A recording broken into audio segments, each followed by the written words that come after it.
Hey, welcome back to the Dynasty Theory YouTube channel. This is a small series that we're going to try to keep putting out for the foreseeable future about at least one episode a week for a player that we think is going to exceed value this year and going to continue in future years. And during the podcast recently, every week I've been saying, hey, I really hate buying into running backs right now. There just aren't a lot of them to like. Everybody loves Jahmyr Gibbs. Everyone loves Bijan Robinson. Everyone loves Breece Hall, right? And I love those guys too. But after that, there isn't ones that I really, really like, whether it's based on age, situation, or what's going on. But the one running back that I'm willing to take a gamble on right now and willing to move future first for him, and it's Tony Pollard. I think Tony Pollard is in such a good position. Dallas itself has a good offensive line. It's not the elite Dallas offensive line that we saw 5 years ago, but it's definitely above average. And that's what we want to see in offensive line play. You just don't want to see crap. If you can stay away from crap offensive lines, you're going to be fine with running backs. So you have that. You have their elite defense, and their defense is so good, they are going to continually be in games, even in a division to where we know the Eagles and the Giants and the Commanders are going to continue to put up points. The Cowboys defense is always going to keep them in games, even against those teams. And Tony Pollard is going to continue to get his, even in the receiving game, if they do somehow get behind.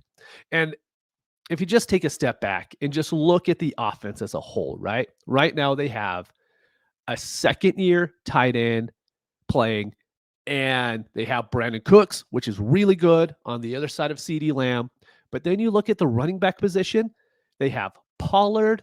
Rico Dowdle is his backup right now, and he's had 7 career attempts in the NFL. 7, that's it. Then they have Deuce Vaughn, and I mean, I love Deuce Vaughn. I think he's going to be a very situational back in the NFL, but I think he's going to be good. But we don't have to worry about those guys taking time away from Tony Pollard on the field. So just the team makeup as a whole is really good for Pollard. And then you continue to move on. You look at just Pollard's stats from last year when he was splitting a lot of time with Ezekiel Elliott. He had career high in attempts, career high in rushing yards, career high in rushing touchdowns. He had the most targets he's ever had in his career. He's had the most receiving touchdowns he's ever had in his career.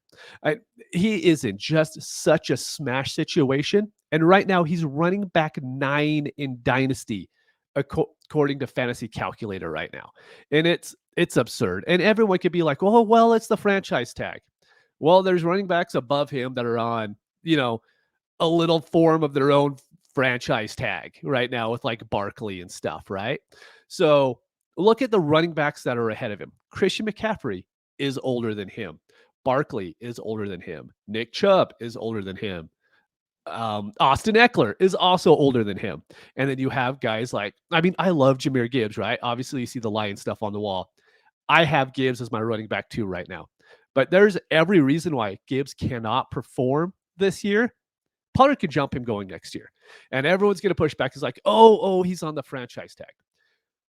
But if Pollard is as good as we all assume he's going to be this year, and if he does end up doing that well, he's going to be a top 3 back. We know Dallas is willing to pay their players. And if they're not, someone else is going to. We saw Miles Sanders got a really good deal on the open market. Who didn't get a good deal on the open market was the running backs who weren't that good in the first place, right? Dalvin Cook took forever to get traded, end up getting cut. Then he has to go away for a while. Then they had like 2 teams to choose from, right? It's because he's not that great anymore. But Tony Pollard, we know, is that good. He is that guy. I fully expect that he's going to finish as the running back 1 in fantasy this year. And I love Christian McCaffrey, right? But we have seen the 49ers be willing to spell him at times. Barkley, that offense just could end up being pretty horrible, and the touchdowns aren't there for him. Austin Eckler, I think Austin Eckler is right there with Pollard. The only problem is Austin Eckler is 2 years older, and we don't know exactly how that offense is going to perform. And it's that worry there that you're always going to have with Eckler and being 2 years older. And that's why you don't want to really buy into him in Dynasty if you don't have to. Pollard, though, he's 26, 27 going next year. If Dallas doesn't re-sign him, someone else is going to. So I fully believe that he's a running back right now to go out and get. And now you're probably wondering, well, what's the price going to be? It's probably going to be a lot of firsts, right? It's really not. Right now, he's, like I said, ranked as the RB9 in Dynasty. So the trades that we have seen on Fantasy Calculator over the last few days, we've seen Tony Pollard move straight up for DJ Moore. Tony Pollard for DJ Moore in a second. We've seen Pollard get traded for Jonathan Taylor. And we also saw Pollard moved for Rachaad White and Mike Evans, right? These are the trades that you can get done. And these trades were done in the last 3 days. So it's not like I'm going back 3 months to try to find trades. You can get Pollard for these values.